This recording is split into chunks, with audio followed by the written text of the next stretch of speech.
Hello and welcome to Learning for Love, Lessons for Life. I'm so excited that you're here today. We have an exciting episode that you're just going to love. This is about becoming aware and paying attention. And I have two wonderful guests with me today, Lori Hassall, who you'll get to meet in just a little while. And to start us off, we have Amir Saeidi. Both individuals have such incredible backgrounds and lived experience as well as professional experience. So I'm thrilled to have them on sharing their insights and their journeys with us so that we can learn how to better take care of ourselves when we're in the situation of, trying to take care of so many others in our lives. So Amir, thank you so much for joining us today. I'm just chomping at the bit to get started and to learn from you a little bit more. Oh, probably I learned from you. Thank you so much for having me. Thank you. Thank you for taking the time. I'm hoping that maybe you could just start by, I know why I have you on the show, and you have such a unique perception, I think, of life and the way that you maintain yourself and move forward. And I'm just wondering if you would be able to share a little bit about your journey up to this point and maybe what's helped you to see life the way that you do, if that's not too broad. Well, it all started with trauma. I was 10 when my father, I was the only male child of my mom and dad family. So I have three sisters younger than me, and then mom was 28 at the time and pregnant with my youngest sister. And then dad was 39. We knew he had heart issues, and he collapsed right in front of me. So the world and died.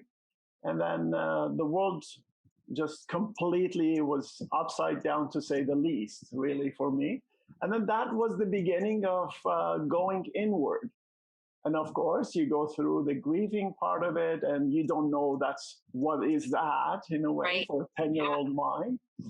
But so I really didn't know what hit me till I think I was about 25 or so. And then I think I would say until age 35, I did all my research, I did all my work, I did all my counseling and all of that. But I always was curious as an even very young individual about life, meaning of life. What is this all about? And what are we doing? And I shied away from people who were looking for things that I kind of categorize as superficial in life, and I wanted to go deeper and deeper. So I had this hunger for it, basically. From a young age, you're saying? Yes, okay. Absolutely. I was drawn to poetry. I was drawn to creativity, painting. I was drawn to beauty in life. I was in awe with trees. I was in awe with birds, all of that. So, but then I was the more I did that, the more I paid attention to my environment and I liked what I wanted to see, the more isolated I became because I wasn't doing what most people would do. Right. You didn't fit in. No, I did not fit in. Absolutely. I did not fit in at all. So, but that's good because in a way I was, but then we had dad was a dentist and we had a very, very comfortable life, travels, blah, blah, blah, all of it. But then when he died at that time, and we're Persian, so from Iran. So, but at that time I was in Kuwait. We were living in Kuwait because he had his clinic there. And everything, I almost went to poverty because of the ruling of the time was you cannot get access to inheritance of your parent if they die away. You have to become 18. And after that, you could have, just crazy. Yeah. So anyway, so hardship, it's something that definitely I lived it and I dwelt within it. I hated it. I never loved it and all that. But if it wasn't for that, today I wouldn't be here, for sure, for sure. So I see myself that I actually won with life. And of course, my ego steps out sometimes from time to time when I and I see a nice Ferrari, or when I see ice cream. So, however, I like ice cream a lot. However, authenticity was something that I wanted to always follow.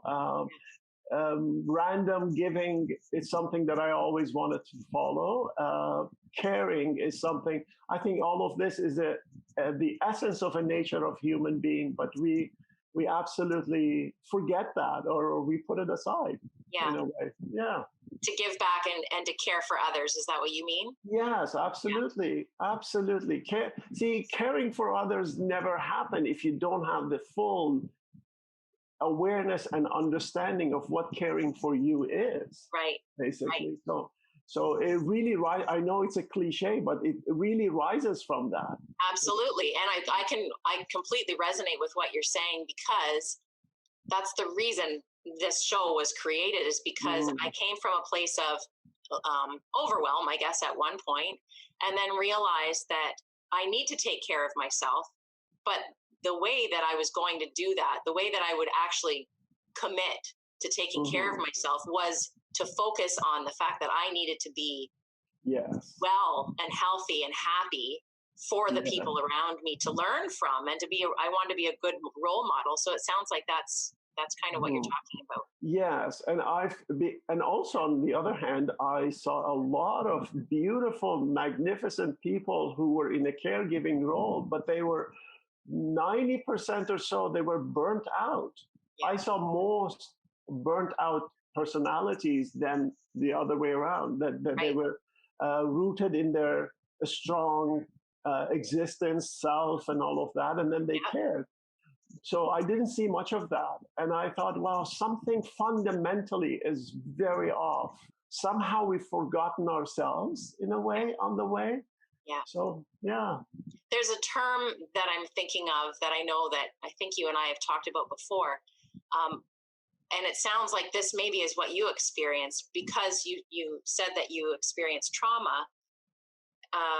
We can see it. There's post-traumatic stress disorder, but there's also post-traumatic growth. And I think that's such a nice reframe, in a sense, that we can use our trauma to move forward and to learn from and to grow from into individuals that we are today and will continue to become. Absolutely. Very good point. And I have identified with my trauma so much for so long that I couldn't even imagine who I could be or wanted to be outside that trauma. Yeah. Until I learned what a Buddhist would say, sit in your pain. Right. I had to learn what that experientially meant. It meant that you disidentify with your trauma, not as you. Trauma is something that happened to you. Now, happened to you when? And how long have you been carrying it? That's up to you to see it. Yeah. So trauma is like a baggage you hang on your shoulder for a long time, a backpack you carry with all these items in it. But then you can say, well, yes, I'll put it in my home and I'm going to walk freely out there. And it's still there in your consciousness. I never forget separate that. yourself. That's right. Yeah. That's right. But you're not separating yourself as if you have a split personality. No. You separate yourself from it as part of you. Right. That's the experience that made you who you are today, or part of who you are today. However, it's not all of you. That's awesome. Amir, thank you. This is perfect. I want to just maybe pause here, and then if you're willing, I'd like to have you back at the end to join Lori and I to have kind of a wrap-up conversation. Does that sound good with you? Absolutely. Perfect. Thank you so much for being so open and sharing as much as you have. I know this will be helpful for others. Yeah, my pleasure, of course. Awesome. Thank you. And Lori, I'm going to bring you on now. Hello. It's so nice to be here today, Lisa. So nice of you to join me. I'm so excited for this. You, to me, have been an inspiration, and just the way you are as an individual, the way you hold yourself, it just, we don't realize, I think, how we affect and influence other people. And so I just have to do a shout out to you saying that you've just been, inspirational to me. So thank you for that. That's so kind of you. I feel the same about you, Lisa. I've always enjoyed anytime I have an opportunity to be around you. So thank you. Thank you. Well, I brought you on the show because I know that you have a lot of expertise to share. So I'm hoping that you could share a little bit about that. But you and I just recently got to talk about your actual journey into your professional role and what led you there. So I wondered if you could share a little bit about that, so it helps people understand the fact that you're also in that generation of the professional life and personal life that molds us into who we are. So Yeah, yeah, I'll pass it absolutely. on. Absolutely. So I'm a social worker by background and I work in mental health and have for many years. But my journey started a long time ago, actually, when I was in high school. And I had someone really close to me um, start to change almost in front of my eyes. So started to withdraw socially, started to have some strange thinking, like some paranoia. Um, and it was really concerning and hard to understand. And I think people around were wondering, is this individual doing drugs? Are they just kind of, have they become weird? What's happening? And I must say myself, I struggled. I didn't know. And I felt this sense of stigma and misunderstanding, but I myself didn't know what was happening. So I won't get into the rest of that story because that could be a show in itself. But years later, so I did my undergrad, and I've always had many interests and wasn't quite sure what I wanted to do. So I did my undergrad in English and history and found that quite interesting. And then thought, okay, now I need to look at what I want to do for my life. Right. And so I took a year off. I was interested in social work and law and teaching. And so I thought I need to explore a little bit of those areas to see what I want to do. So I took a year, I took some different courses, and I got a job as a research assistant with a psychiatrist and a psychologist. Okay. And my role was to interview inpatients on a mental health unit about history of abuse. And I must say I was a terrible researcher because I had a hard time staying with the script. And I was just so interested and fascinated by people's stories. And I remember one of the first people that I met with, it was a young woman, and she started talking and sharing some of her thoughts and her worldview and her ideas. And she was expressing some paranoia as well. And I just thought back to that young man that I knew in high school, and I thought, this is so similar. What is going on? And so afterwards I talked to the psychiatrist who was my supervisor, and I said, help me understand what is happening with this woman, and why you feel she's thinking this way. And he said, actually, she has psychosis. She has a diagnosis of schizophrenia. And I said, oh, and then things all started to click. And I thought, that is what was happening with that young man who I really cared about. And it made me think that, okay, I want to go in this field. I want to work with people who may be struggling with mental health issues, to provide compassion and support, because I felt that I had maybe missed that opportunity when I was younger, and I felt that others around hadn't as well. And so I decided to go the social work route. And I must say, I've never regretted it. And I felt really passionate about mental health. And I would say, too, something I didn't anticipate at that time when I made that decision was that I would have family members that also would have mental health struggles at different times. Yeah. And I myself had a period where I sought out counseling and found it tremendously helpful. So not only has my learning, my experience helped me support others in the community, but it's helped me in my personal life. And so I'm really grateful that I ended up taking that journey.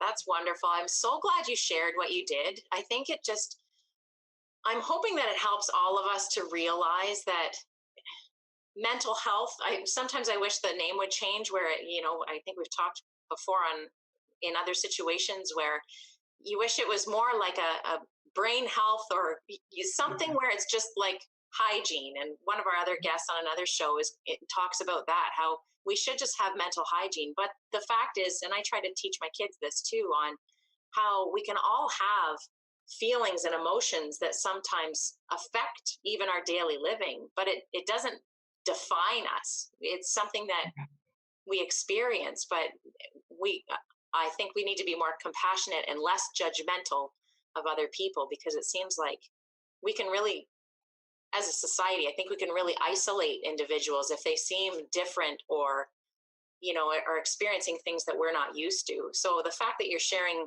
the stories that you did personally and professionally, I mean, I think it just brings it back in on, we just need to be kind,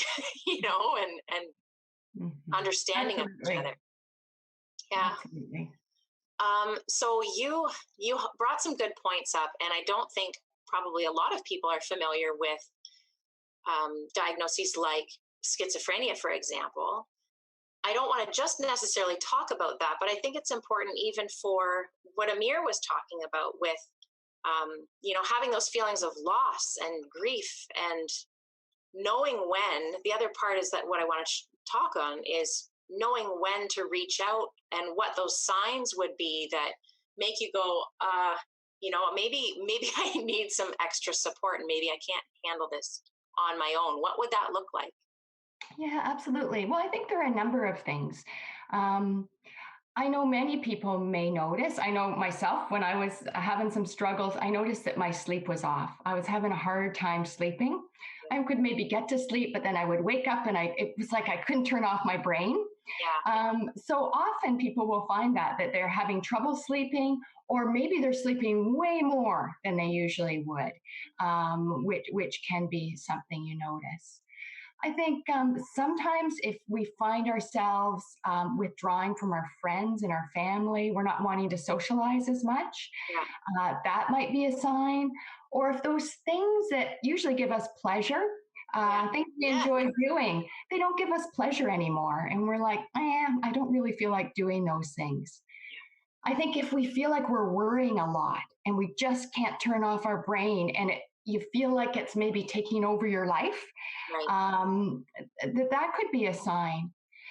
And maybe if you're feeling really sad and hopeless, and feel like you're teary a lot, Yeah. and just really down. And all of us will have periods where we feel down and sad, and that's normal and part of life. But if you kind of feel like you're, maybe in a hole and you can't get out of it, and you're not feeling hope, I think those are things that kind of alert you to, there might be something going on. Right. The other piece that I find is we all have our regular coping strategies. So I know something that helps me feel good is getting some exercise every day, some fresh air, talking to a friend or family member. If we find that those things that usually help us to feel well or help us get out of a funk aren't really working so well, again, I would say that's a time to think maybe some support would be helpful. Reaching out could be helpful. I think that, you hit it on the head, and of course, because I know that's your job. But the fact is that I think people dismiss or avoid reaching out even at that point, and think, I'll get through it, or they just get more withdrawn and isolated, that it becomes a bigger problem than it needed to be. And that's what I'm hoping this episode will really highlight, is the fact that it doesn't need to get to that point. Mm-hmm. I had an experience where I reached out to my doctor, and I thought it was really interesting when I was talking about, the fact that I was experiencing stress and overwhelm, like I've mentioned, but she made it sound like it was so normal. And I was completely baffled. She was like, this happens all the time. And I thought, the fact that I have some work experience in this, I was shocked that people don't talk about this. There's still maybe stigma, but I felt like I was going to the people I trusted, like this is what's going on. And I didn't tell many people, but the people I did, they're like, yeah, oh yeah, I've experienced that too. It just, it shocks me. But when you do reach out, it helps you to feel that you're normal, because there are so many people who can relate. So it's almost that sense of belonging that I personally experienced anyway, even though you're hesitant, and nervous to reach out in the beginning. I definitely think it's worth doing. I agree. Yeah. Well, thank you so much. Maybe this is a good time for me to bring Amir back and we can kind of talk, the three of us together, to share some maybe summary messages and some take-home ideas for the rest of the people listening. Amir, thank you for joining back on with us. Of course. Thank you. Thank you. I enjoyed listening to both of you. Awesome. Oh, good, good. I'm wondering now, I know that with both of you, I've kind of found some learning opportunities and resources that could be helpful. And so first, Lori, I'll tap into maybe some ideas that you could provide to help us figure out if people wanted to reach out. They might not necessarily feel comfortable, reaching out to somebody that they know. They might want to reach out to somebody different, or they might feel very private and not want to share at all. Do you have ideas on what would help people in this situation? Yes, so I think we're in an exciting time right now in some ways. I mean, it's a stressful time in many ways, but there are many different options for people. So face-to-face counseling can be tremendously helpful. Although it's kind of funny, I kind of compare it to dating, and that sometimes your first attempt at finding a counselor, they might be wonderful, you might be wonderful, but maybe you're not just the best match, and that's totally okay. So I would say if you've gone to counseling once and you thought, oh, I'm not sure about it, don't give up on it. Maybe try again with somebody else. So that would be one thing. So face-to-face counseling can be wonderful. But there are also great options right now in terms of online counseling, single session walk-in counseling, and we have those opportunities in our community. I work at CMHA, and we have Reach Out, which is a crisis and support line, and you can call in. It's confidential. There's also web chat and texting available if you feel more comfortable with texting or web chat. And I'm really excited that we added texting in the last during the pandemic, because I think for many people, particularly for youth, that might be more comfortable mode of communicating. I think also there's some other great resources.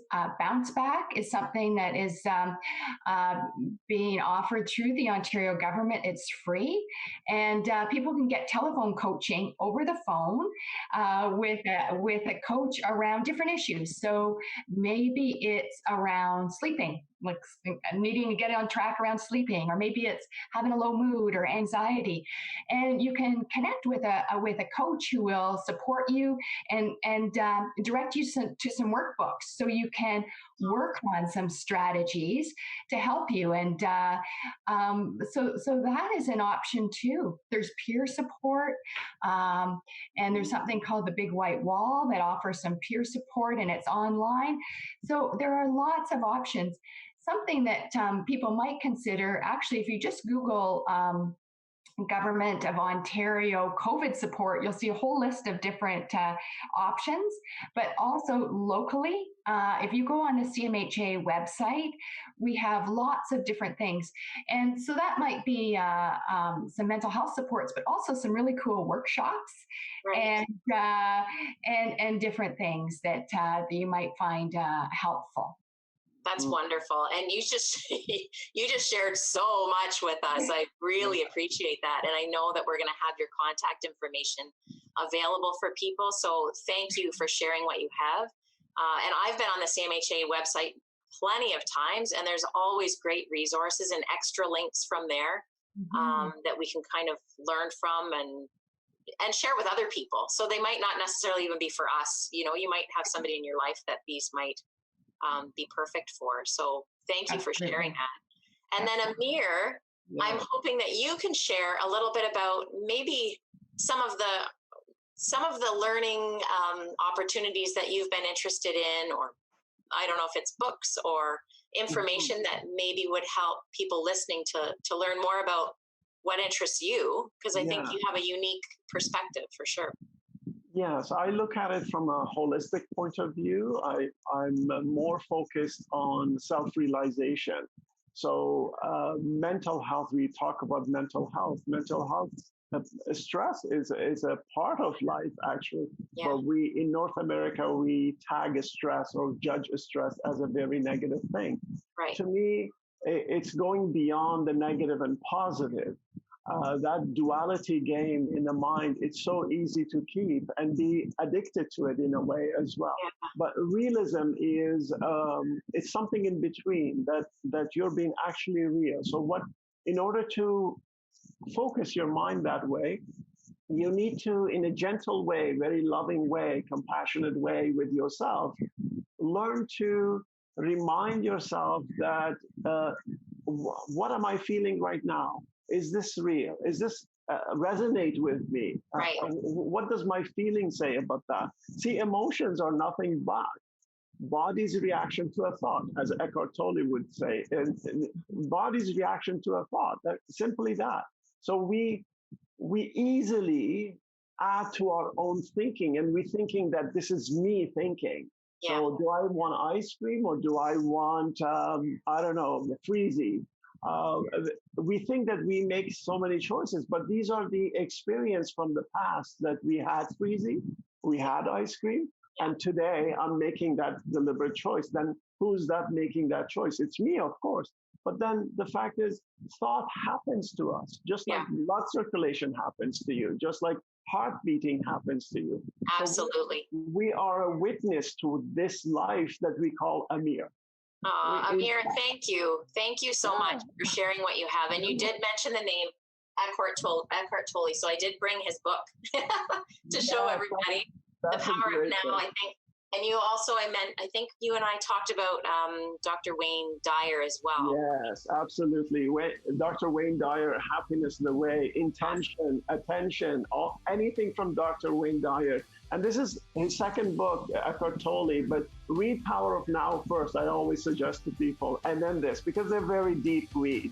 Okay, perfect. Yeah. I'm gonna end us there, but this has been, I feel like I could talk forever, because I feel like it's so important for us to share just the fact that it's okay, to feel the way we are and to reach out when we feel like we can't do it on our own.